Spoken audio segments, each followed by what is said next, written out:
welcome to Choice Conversations. I'm your host, Chris Stefanik. Today, I'm continuing the Artificial Intelligence series. That means I've got my co-pilot with me, Darrell Becker. Darrell, how's it going? Hey, Chris. Great to be back. All right. And today's a special day. We've got a guest with us. I'm speaking with the author of Our Final Invention. His name is James Barrat. He's also a filmmaker and a speaker. James, welcome to the show. Great to be here. Thanks for having me. All right. So, how did you become interested in the topic of artificial intelligence? For those that don't know, Our Final Invention is a book on artificial intelligence. What led you to write this book? Well, there's two parts to it. One is it's a mission to me, the theme of my book, Our Final Invention, is that artificial intelligence is a dual-use technology, which is technology that's capable of great good and great harm. And I'd like people to think about it more like they think about nuclear fission. Nuclear fission is a science that powers nuclear reactors and nuclear bombs that can light up a city or burn up a city.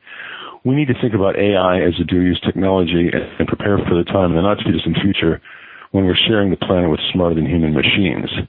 If we're not prepared, I don't think we'll survive. So I've had that mission for a while. The longer story is that I interviewed years ago. I'm a filmmaker, a documentary filmmaker. I do a lot of shows for National Geographic, some for Discovery and PBS. But I interviewed Ray Kurzweil, who at the time was my hero because he was so fluent in technology and technological advancement, and I was really caught up in artificial intelligence even way back then. He was very positive, as he still is, now that he's the chief engineer at Google, about the day when we'll share the planet with smarter-than-human machines. I interviewed Rodney Brooks for that same film. Rodney Brooks is kind of the premier roboticist of our age. He's got a company now called Rethink Robotics that's building a machine called Baxter that's going to do a lot of factory jobs soon. And he was also very optimistic about smarter-than-human machines and smarter-than-human robots. Then I interviewed Arthur C. Clarke, the science fiction legend, I guess. Before he was a writer, he was a mathematician and a physicist, and he wrote a famous book of equations about how to get a payload out of the Earth's atmosphere. And people don't know that about him, that he had a real hard science background, but he was much more pessimistic. He said something like this to me way back in 2000, 2001. We humans steer the future not because we're the fastest creature or the strongest creature, but because we're the smartest creature. And when we share the planet with a creature smarter than us, they'll steer the future. And that really kind of got me started. I've been really very optimistic, and I kind of drunk the Kool-Aid about AI, this whole technology juggernaut we're riding right now. And then it all turned around for me. So that was a long answer to a short question. No, that's perfect. Yeah, so you said it's a dual-use technology, and Darrell and I we've had a series going on artificial intelligence, and we've been largely pro AI and looking at all the benefits it can bring to the human race. And part of the discussion has been basically all technology can be used for good or bad. You can have a knife that you can use to kill someone, or you can use it, to make your dinner, but there's nothing inherently bad about a kitchen knife. And in general, kitchen knives are a net boon to the human race. And that's kind of been our position. There is a difference with AI, though. Intelligence is the technology that creates technology. As Stephen Hawking recently said, the problem with AI is it could out game our smartest politicians and invent weapons we can't even think of, weapons that we don't even understand. So it is different in kind, I think, than a knife or fire, which is Ray Kurzweil's favorite example of the dual-use technology. Fire doesn't propagate itself. Well, it does for a while, and then it runs out of fuel. The difference is, and the difference between like a bomb and AI is, or knife. If you have a knife fight and then people bleed and then you clean it up. You have a bomb drops, people die, you clean it up. Potentially, AI doesn't stop. A super intelligent entity or anything smarter than a human that we can't outthink and that we can't box up potentially won't stop. And so I think it's an order of magnitude different than any other technology. So I like to use the dual use technology parallel, but only insofar as it's similar to fission, because fission is like AI is crept out of the box pretty fast. Remember in the 1920s and 30s that we thought of fission as a way to, if you look back at the old papers, old articles, fission was the way to split the atom and get free energy, and this era of opulence and abundance would follow. It was very much like the Singularity now. And then before the general public knew about it, suddenly we learned about it at Hiroshima. And there was no maintenance plan for the technology. And then beyond Hiroshima, we had a gun at our own heads and came very close to annihilation. We as a species for 50 years, and that's not even over yet. We're still arguing about nuclear weapons. So there was no maintenance plan for that technology. It got away from us. And I think we're going to run into even larger problems with AI, with a more sensitive technology, and that's AI. Darrell, do you want to chime in? Sure. I wanted to ask James perhaps about definitions so we can get a little more clear on artificial intelligence and artificial general intelligence, something we covered with our last guest on this topic. And since you make these ideas more accessible to the common person, I'm really curious to see how you would help us understand these ideas. Okay, well, it's interesting. I love the definitions of artificial intelligence. They always say something like artificial intelligence is the science and study of developing programs that do things that we call human intelligence. So they do things like perception, they do things like logical reasoning and mathematics and theorem proving and navigation. But it always goes back, it's circular, it goes back to things that we consider human intelligence. So then we have to ask, what is human intelligence? One of the founders of DeepMind, gosh, I don't want to forget his name. I'll just, until it comes to me, I'll leave it there. But one of the founders of DeepMind came up with, I think, 100 definitions of intelligence. And the one I like the best, and a lot of them sounded something like this, intelligence is the ability to achieve goals and solve problems in a variety of novel environments and to learn. So just for your audience's, let me unpack that a little bit just for your audience. And for me, because I enjoy, every time I think about what intelligence is, I enjoy talking about a definition. The ability to solve problems and achieve goals in a variety of novel environments. Well, if you're not solving a problem or achieving a goal, your intelligence quality is probably not very high. If you're not playing chess or navigating or solving a mathematical problem or reasoning or perceiving and turning a perception into a concept, then your quality of your intelligence is probably not very good. So you've got to be able to do that.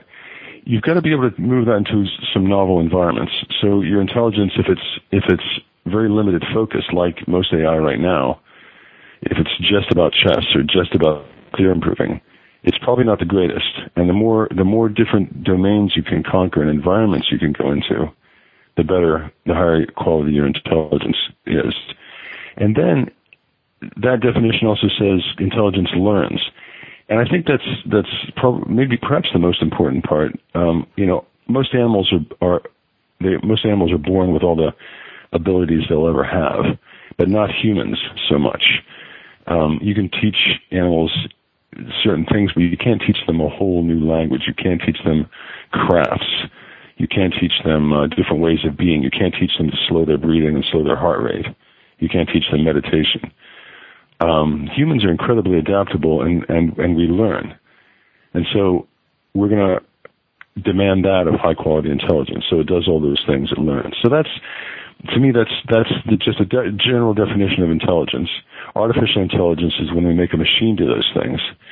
And AGI, artificial general intelligence, is, to define it, it's when a machine does the full spectrum of human intelligence in a way does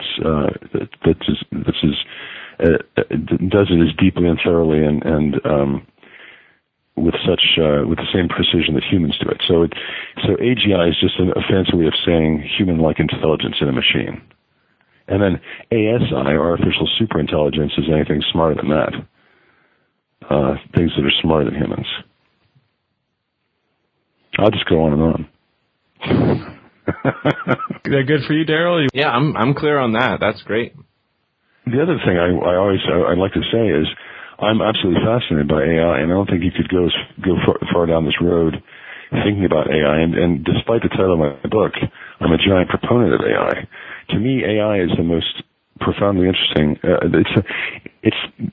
I'm not the first person to say it's the most profoundly inward-looking of all the sciences. We're really taking ourselves under the scalpel with artificial intelligence because it involves it involves our perception, how we see and how we hear, and how we use language and how we parse language and understand it. And it involves reasoning, as we said, and navigation, logical reasoning. It involves mathematics.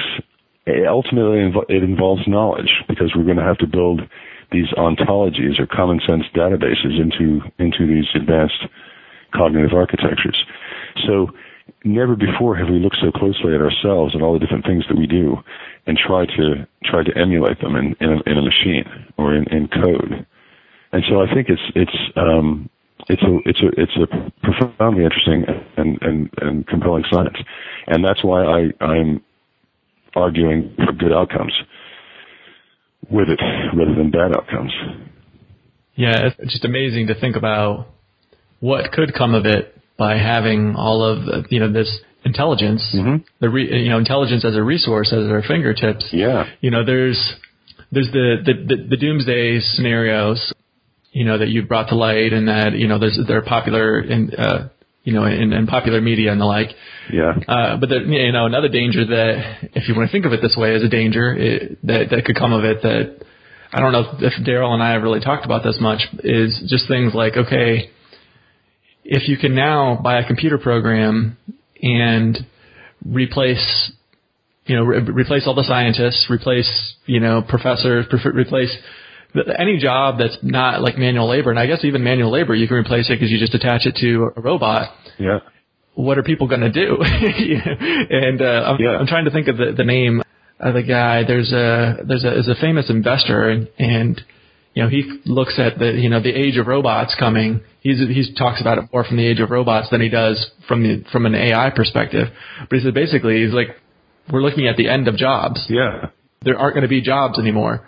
And what is that going to look like in a world if you really do get to the point where there's not jobs? There's like Star Trek has this angle where basically the technology has advanced to the point where nobody needs to work, and you only work if you just to have a purpose. But will it come to that where it's like there's like welfare and people are just provided for whether you work or not, or will it be there's the ultra rich that are controlling all the resources, and then there's the dirt poor who have nothing to offer because there's really no jobs that they can do as good as these AIs and these machines. So it's really fascinating. Yep. Yeah. Okay. So going back more towards this threat as like an existential threat to the human race by creating entities that could outsmart us. Yeah. I would like to hear what your take is on, some safeguards that could be put in there, because it's like, okay, well we just program in ethics. Isn't 3 laws safe? From Isaac Asimov, isn't 3 laws safe good enough? Why not? The 3 laws I addressed that in like the first 20 pages of our Final Invention, and they were generated to create tension and to develop stories, not to solve real problems in the real world. They were introduced in a book called I, Robot, which is a collection of short stories. by Asimov. And each one of them is a story about how the three laws conflict with each other and cause unintended consequences. Right. So, right. So every time, and people keep bringing that up as if we can just plug that in and it'll work. It's like, okay, let's just feed it old episodes of Star Trek and everything will turn out all right. We have to get beyond those tropes. And Hollywood does something interesting that I also write about. And I feel like it inoculates us from really worrying about AI because, in Hollywood movies, humans always win in the end. And, it gets pretty close, but then humans come back with some, ingenious, Swiss Army knife thing, and then suddenly the super intelligence is thrown on its back. But that's just movies. And somebody said to me a long time ago, don't ever generalize from fictional evidence. So don't ever come up with, create general arguments based on evidence of movies and other fiction. It doesn't have to turn out that way. So I think we've been inoculated from really thinking about AI from all the fun we've had with AI and robot tropes from Hollywood, Terminator and all those things. Right. They're entertaining. So people say, well, I've seen that movie. It turns out okay. Well, this isn't a movie. Right. My reference to Three Laws Safe was just more of a joke than anything, but because they were shown to be so poor in the books already. Yeah. But it does lead to the question of ethics. Could you program in ethics? Well, that's a really, really good question. There's an organization called the Machine Intelligence Research Institute, MIRI, which used to be the Singularity Institute for Artificial Intelligence, and they're trying to create provably safe AI. Provably demonstrably mathematically safe AI. And that means fundamentally friendly AI or ethical AI. The Future of Life Institute, which just started at MIT, is investing money, in fact money from the Tesla guy, Elon Musk, just contributed $10 million to the Future of Life Institute, and they just awarded $8 million of grants to explore ideas like how do you create ethical machines. But here's the problem with, how do you create friendly machines? How do you create ethical machines? And I go about exploring that to some extent in my book, and it's really tough because, for example, if you want to define, if you want to say to a robot something like Asimov's laws protect human life, well, if you travel around the world, first of all, when life begins is a big question everywhere. What constitutes life is another thing. What constitutes human life? In much of the world, women and children don't really have the same sort of citizenship or humanhood that other people do. If you locked in some values, so the definition of life and basic values change from culture to culture. They also change over time. So if you locked in our values right now, they would seem very archaic in 1,000 years, just as the values the Romans had with slavery and vomitoriums and orgies seems barbaric to us. So what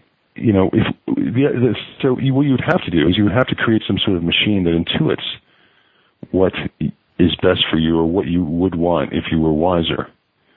So you have to create some sort of machine with a kind of intuition about what's right and what's good. But then the problem becomes even more difficult because we don't know how to program intuition at all. We don't know how to even define a lot of our own values. Professional philosophers, spend whole careers trying to define systems of ethics. We have a hard time defining it. How could we possibly program it? So the short answer is, people are working at it, but it's not very clear. Yeah, so I have a lot to say. I'll condense it given the length of our interview. Next time I'm in Annapolis, first round's on me, and we'll have a longer discussion.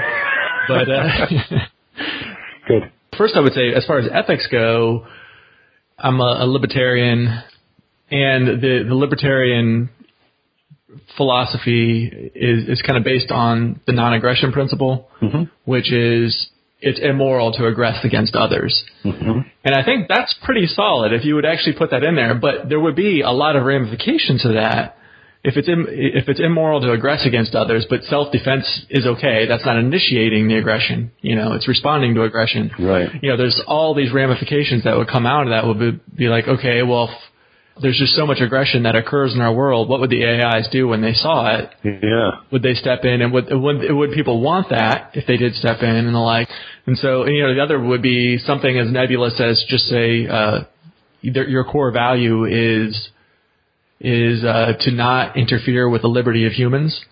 Yeah. There's such unknowns as to what would come out of that. But yeah. In addition to what would the ethics look like that you would program in, the next question is, are ethics rational? So somebody who's been a guest on my show before, Stefan Molyneux, wrote a book on secular ethics, and it's universally preferable behavior. And he says it's a proof of secular ethics that, look, this doesn't have to be dictated by God or anything like that. This is, it's a proof, it's real. So AIs would be rational. I think they would be logical. Yes, they'd be logic-based.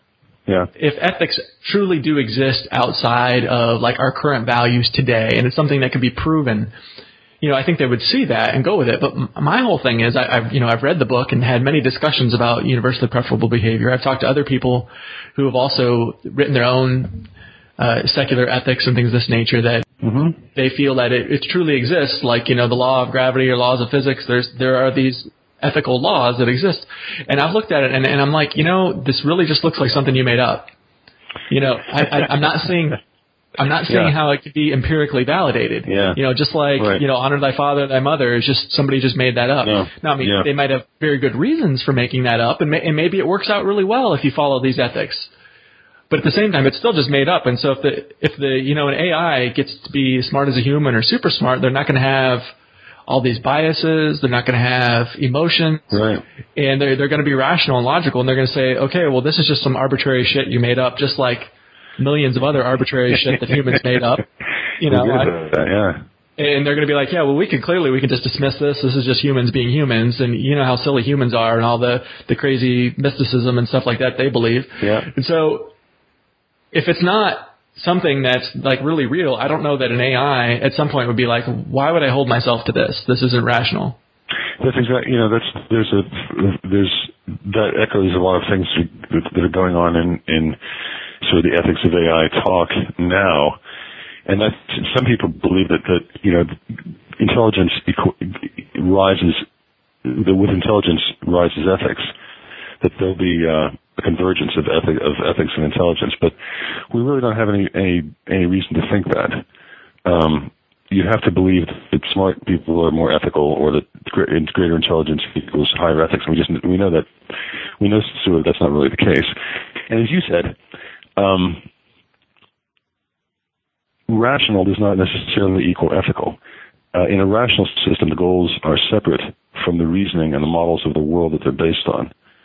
So you could be rational and be a rational Nazi. You can be a rational utilitarian. You can be a Benthamite. You can be a rational member of ISIS. But your goals are not established by your intelligence or by your rationality. They're established by your culture and your training. For a machine that's purely rational or a logic-based system, they'll be sort of ethics-free.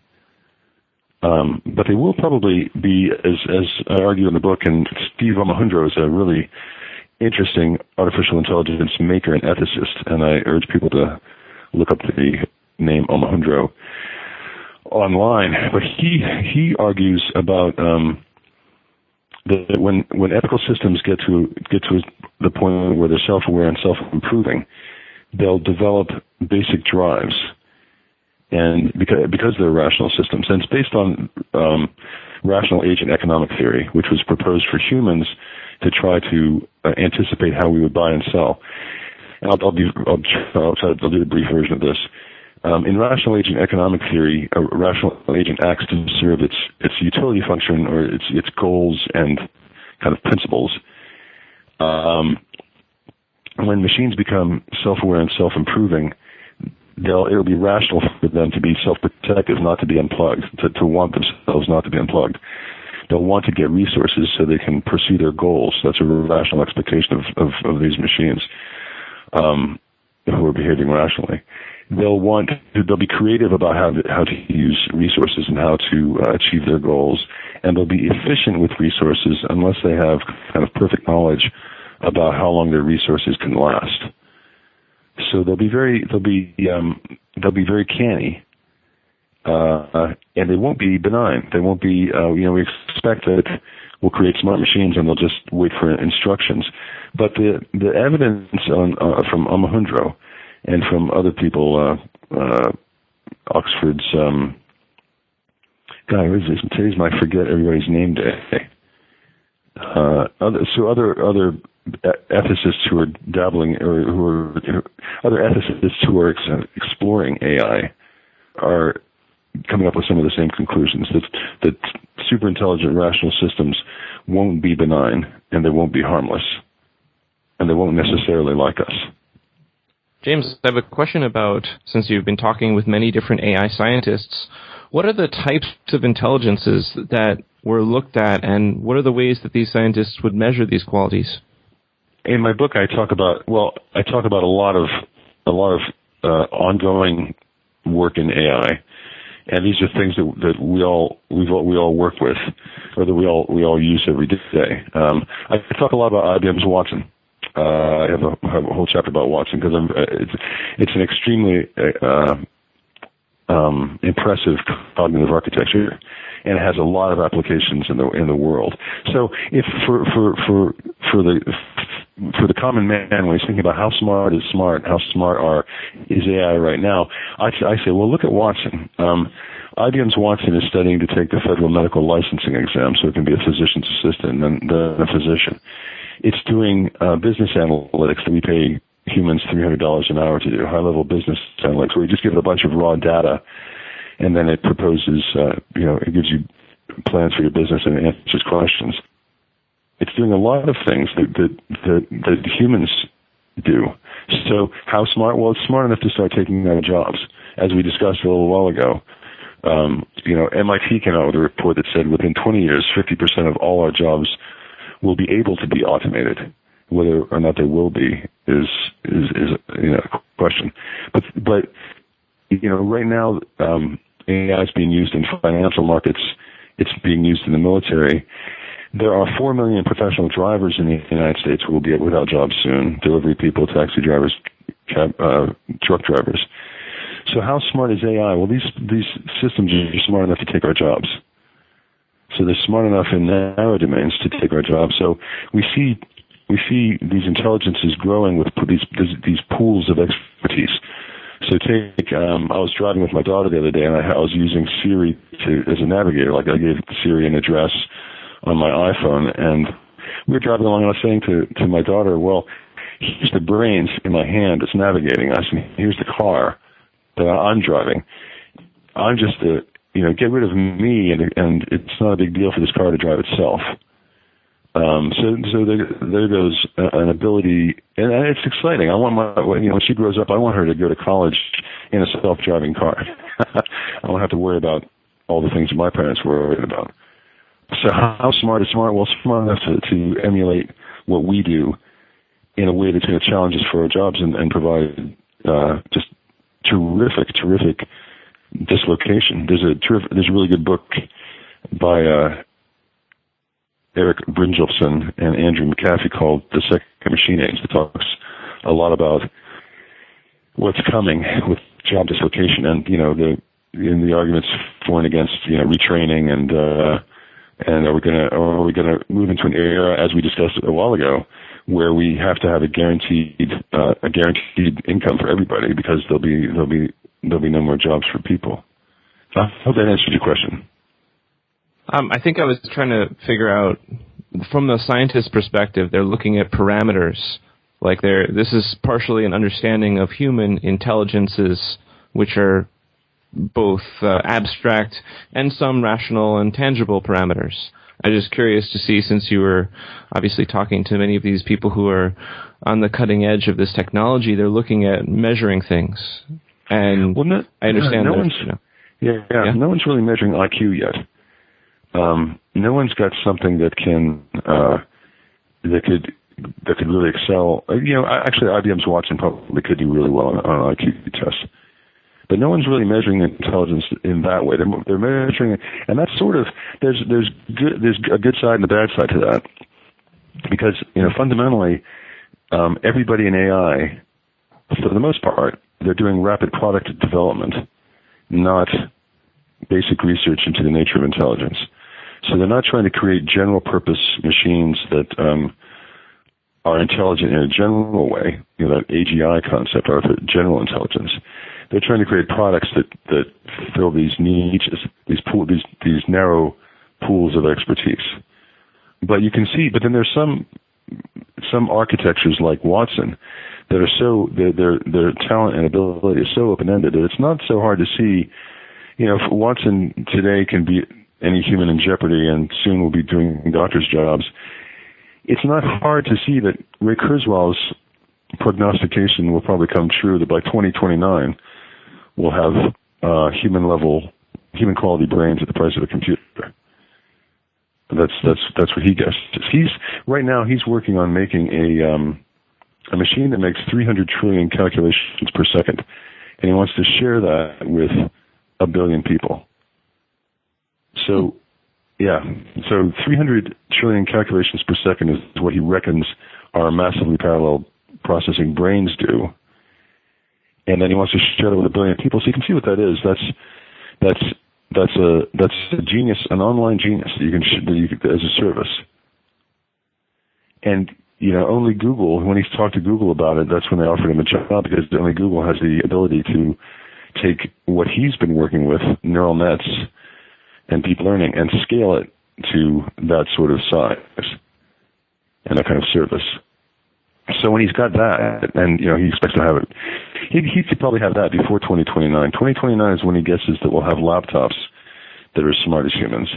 But when he gets there, that thing would pass an IQ test. That would be a measurable. That would pass the Turing test and an IQ test. That's fascinating. Yeah. Yeah, I wanted to go back to the drives that you mentioned from that Stephen Alejandro. Yeah.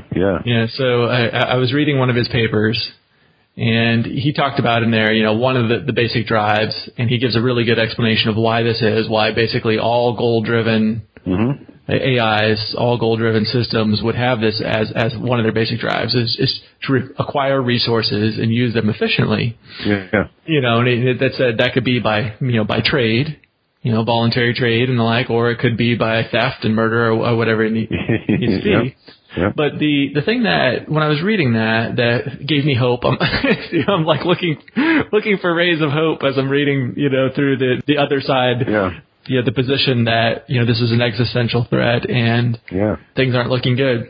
I mean, one of the things that gives me a ray of hope here is that in general, I'm a fan of economics, and I've studied it for some time now. And in general, violence is actually not that efficient and is not that cheap. It's actually, typically, in most scenarios, it's a lot better to do voluntary trade with people than it is to use violence to get resources from others. So the AI could evaluate this and say, it's actually cheaper for me to offer something of value in exchange, be that money or whatever, and to get these resources. It's cheaper for me to do it that way than it is to use violence. Yeah. When I was looking at that, I'm like, it's just because they may be right that maybe this is one of the drives that will be there is to acquire resources, which sounds scary, but if they're doing it in a way that doesn't use violence, that doesn't necessarily mean that they're not living peacefully with humans and just another part of the economy. And I think that's a ray of hope. I think there's, Alejandro offers, he has several rays of hope in his, and he's written a famous paper called 5 Basic Drives, but then he's got a lot of other ideas, and he's all about peaceful ways of cooperating. And some of his ideas for how to create superintelligence involve, like he calls it, the scaffolding approach, where you make an AI of limited intelligence on purpose, and then once it's mathematically provably safe, so you actually know everything it's going to do, then you use that one to build the next one, and you make sure it's mathematically provably safe. And that's just that. By saying mathematically provably safe, that's one way of saying we don't want to use any systems that in the machine that we can't understand, or that are so complex that we can't really dissect them and make sure that they're provably safe. There are a lot of systems right now, like artificial neural nets, which are the backbone of the whole deep learning process of AI, that are black box systems that you can adjust the inputs and you can look at the outputs, but you don't really know what's going on inside. You've designed it, but it's like a very, very complex system, and there's nobody that really knows what's going on inside. So it's called a black box system. Evolutionary algorithms, which are really, really fascinating. They kind of harness the power of natural selection to create better and better programs or models. But they're also black box systems. So you make adjustments to them, and then you get them started. And then John Koza used evolutionary algorithms. He was one of the pioneers of evolutionary algorithms. Used them to create an antenna for NASA, and nobody really understands very well how it works. It seems to have redundant parts. It seems to sort of defy normal electronics, but it works better than any of the other satellite antenna they had. So there's a I read about this in the book. There's a way in which we can't know what's happening on a fundamental level in these systems. And so if you wanted to create a provably safe system, you would have to eliminate some of the most advanced and productive AI techniques to do that. But you could ultimately do that. And maybe then you can make it provably safe. Right. So, James, we're running out of time. I've only made it through like half of my questions. So, unfortunately, but that means that a lot of good discussion was being had. So, but before I let you go, I did want to hit you up with just to give you a chance to answer two questions to kind of close out the conversation. And the first is, what would your message be to the listeners? Yeah. You know, what do you want them to take out of this? And then the second one after that is just what's next? You know, I mean, you make a lot of wonderful films. This book was excellent. I thought you really captured that side of the AI discussion. Well, thanks. And you did an excellent job of putting it together and presenting all the different facets. And you've almost convinced me. So that's probably the best praise I could give you on it. You know, I would love to hear what's next from James Barrat.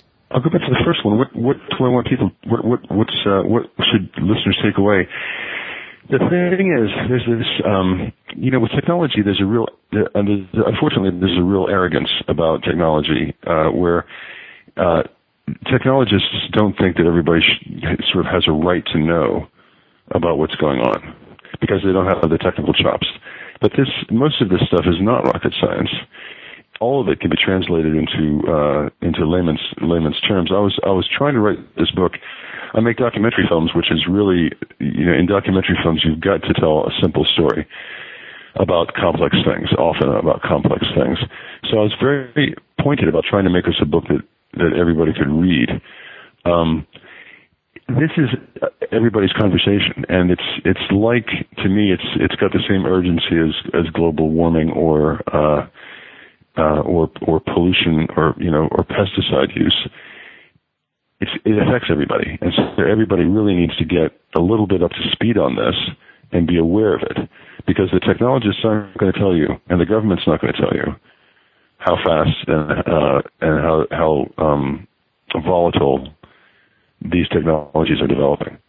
It's our responsibility. It's our responsibility to take control of the future, because as I said, and never tire of saying, we humans innovate, and then we innovation runs way ahead of stewardship. That's why we're having a debate right now about autonomous killing machines, battlefield robots, and drones that kill without a human in the loop.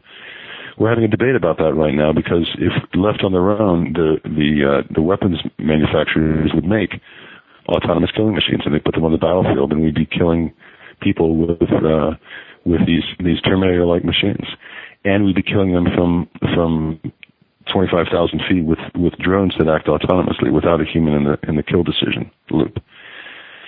So we've got to grab AI now in this window while we can, and we have to all get educated about it. So that's what I'd say to your listeners. And then what am I doing next? I'm back to making films. I'm making a film about Ebola right now, in the outbreak in West Africa. I'd like to make a film about my book. I'd like to make that from a book, and I'm exploring different ways to do that. I'm talking to some broadcasters, but I think ultimately it'll probably be an independent film, because it's not a message that it's, you know, I can't go to Intel and ask them for a bunch of money to make this film. So that's kind of it. And I'm also really interviewing people about solutions, because we're galloping towards, this future I should say it's galloping towards us. And we've got to have an open and honest and vigorous sharing of ideas about how to anticipate what's coming and how to find peaceful solutions, nonviolent solutions, and non-destructive solutions for it. Great. So, James, if the listeners want to find out more from you, what's the best place to get that? Yeah, they can go to jamesbarrat.com. That's James, BARRAT.com. And that's got some stuff about me and some stuff about the book, and they could start there. All right. Yeah. And Darrell, I wanted to thank you for joining me again today. If the listeners want to read your wonderful material, where is that at? Generally, I just direct listeners and readers to go to voluntaryvisions.com and check out more of my work. All right. Voluntary Visions. I'll check it out. All right. Thank you. It was great talking with you, James. Well, anytime, and I really enjoyed it. Thank you for inviting me. It's been a pleasure. You're welcome. Anytime. Okay, I'll hope to talk to you again in the non-violent future. Yeah, yeah, I hear you. Where can my baby be? Lord took her away from me. She's gone to heaven, so I got to be good, so I can see my baby before I leave this world. When I woke up, the rain was pouring down. There were people standing all around. Something wrong flowing from my eye. Somehow I found my baby that night. Lifted her head, she looked at me and said, "Hold me, darling, for a little while." I held her close, we kissed our last kiss. Found the love knew I would miss. Now she's gone, and even though I hold her tight, lost my love, my life that night. Where can my baby be? Lord took her away from me. She's gone to heaven, so I got to be good, so I can see my baby before I leave this world.